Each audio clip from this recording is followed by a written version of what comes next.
Hi guys, thank you very much for joining us for week 2 of Young Saints. This is our teaching for the month, so we're doing 4 videos of this. This week we are doing Joseph, not in his Technicolor Dreamcoat, but Joseph in his time in Egypt and some stuff that happened to him there.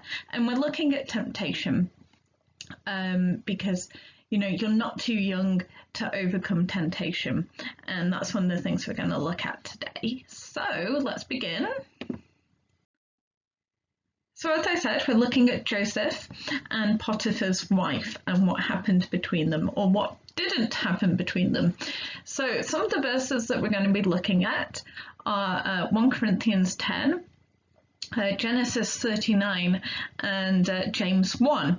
And as I said before, we're focusing on the fact that you are not too young to resist temptation and what that means for you. So, temptation. We all suffer from temptation.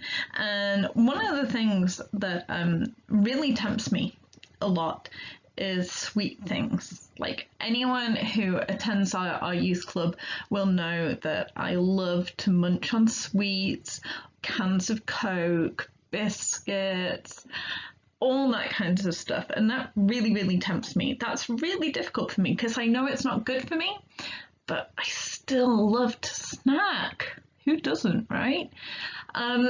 So I'm going to tell you a story about temptation. It happened when I was about 8 or 9, and my mum, we're in the car, we're sat outside the paper shop, and my mum gives me a £1 coin to go in and buy a paper. Now, papers back then cost about 30 pence, so that was 70p change, right? And back when I was that age, penny sweets cost a penny.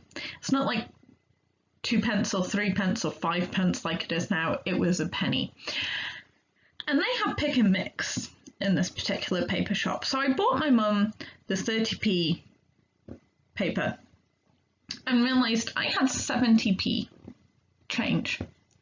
And my mum had said to me that I could get myself a little something. Now, what is littler than one of those cola bottles, right? Like the pick and mix cola bottles. So I could buy 70 cola bottles with the 70 pence change.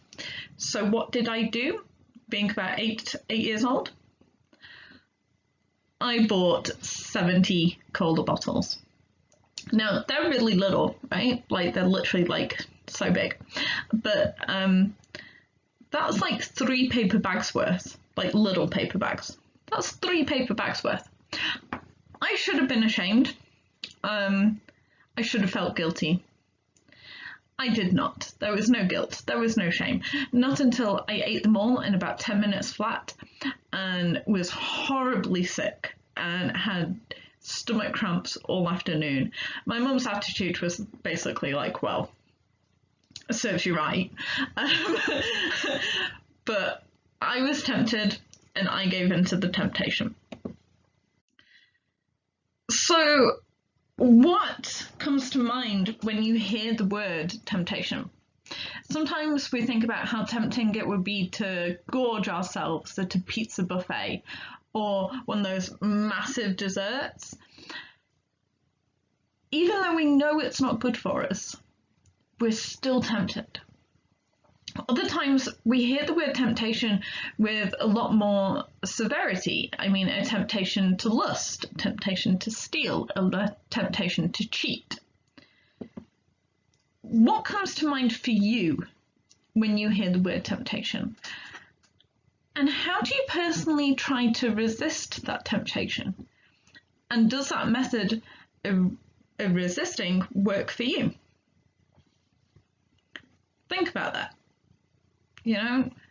What do you do to try and not be tempted? Is it to not go near the pizza buffet, to not look at the dessert menu? What are your methods? Let's take a look at 1 Corinthians 10:13. No temptation has overtaken you except what is common to mankind. and God is faithful. He will not let you be tempted beyond what you can bear. But when you are tempted, he will also provide a way out so that you can endure it. Temptation is a struggle for everyone in some way, shape, or form. The good news is God will make a way for you to be able to escape it.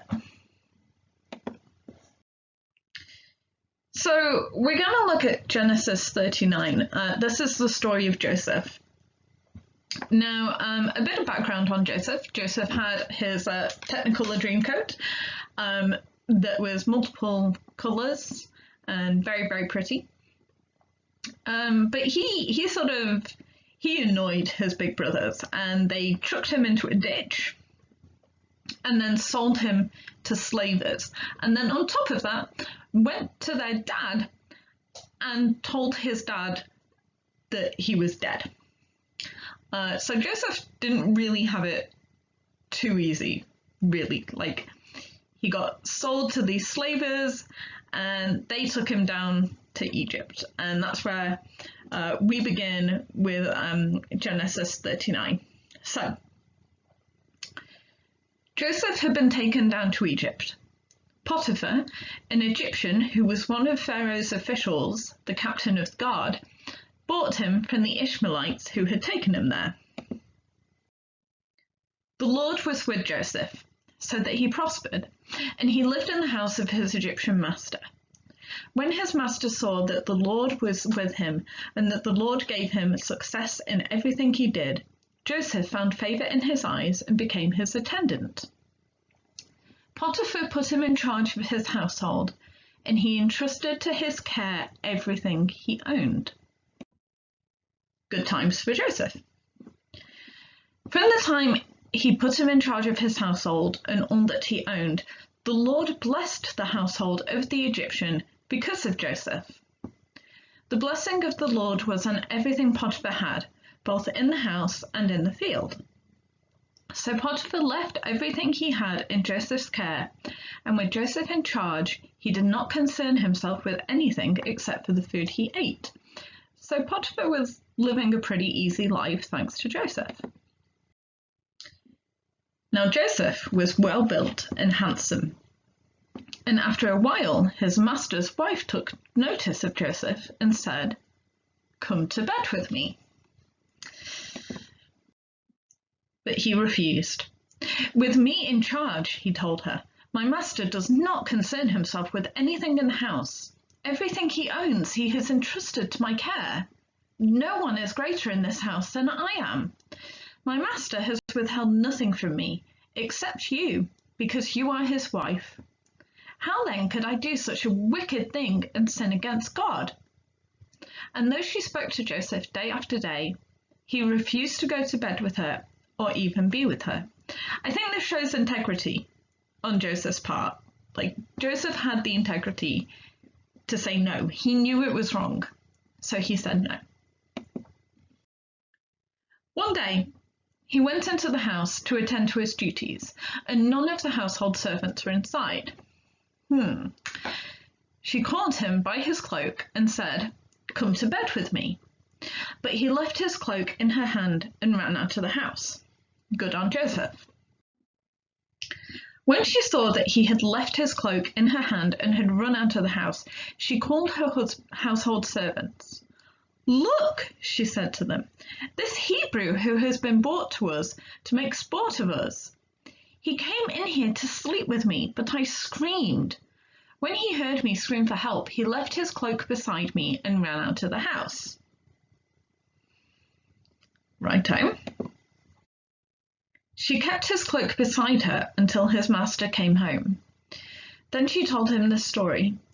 "That Hebrew slave you brought us came to me to make sport of me, but as soon as I screamed for help, he left his cloak beside me and ran out of the house." Mrs. Potiphar isn't a nice lady, I don't think. So let's summarize, right? Joseph was a slave to an Egyptian official called Potiphar. Potiphar appointed Joseph as household steward because he was doing a really great job. He promoted him. Fair enough. Joseph was pretty handsome, according to the Bible, and Mrs. Potiphar noticed. She wanted to get Joseph into bed, but he refused again and again, showing that he withstood temptation and had integrity. One day she grabbed his cloak and he ran, leaving her with it. And Mrs. Potiphar accused Joseph of attempting to rape her to the entire household. As I said, not necessarily a nice lady. So, we have to wrestle with a really hard truth. Many of us don't want to run away from our temptation. A huge problem is that we love our sin. But sin is a short-sighted pleasure. It feels good in the moment, but leaves lasting pain and consequences. The enemy presents sin to us as temptation because our earthly body, our flesh, loves sin. However, when was the last time you metaphorically or even physically ran away from sin? The enemy wants to convince you that you are powerless to temptation. Maybe he's told you, nah, you're young, you can make poor decisions now and just fix it when you're older. If we would be honest with ourselves, I think we all know that giving in to temptation only leads into pain and disappointment. When we learn to love Jesus more than our sin, we find that escape he promises us and runs away, and we can run away. You may feel powerless to your temptation, but I promise you that through God's power, you can run. You are strong, you are capable, and you are so able. So what are some ways you can run away from the temptation in your life? Let's have a look at some of the temptations that you as a high schooler might experience. Cheating on a test. How can you run away from that? Going to that house party and maybe having a bit of alcohol. Having a cigarette or some drugs that some people offer you. How can you run away from those temptations? The bottom line is, guys, even at 12, 13, 14, you are not too young to resist temptation. You have the power to turn away. If you take nothing away from this video, I want you to take away the fact that you are not too young to resist temptation. So let's take a look at James 1.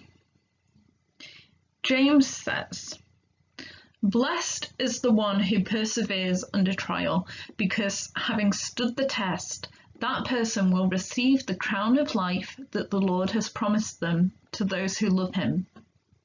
When tempted, no one should say, 'God is tempting me,' for God cannot be tempted by evil, nor does he tempt anyone.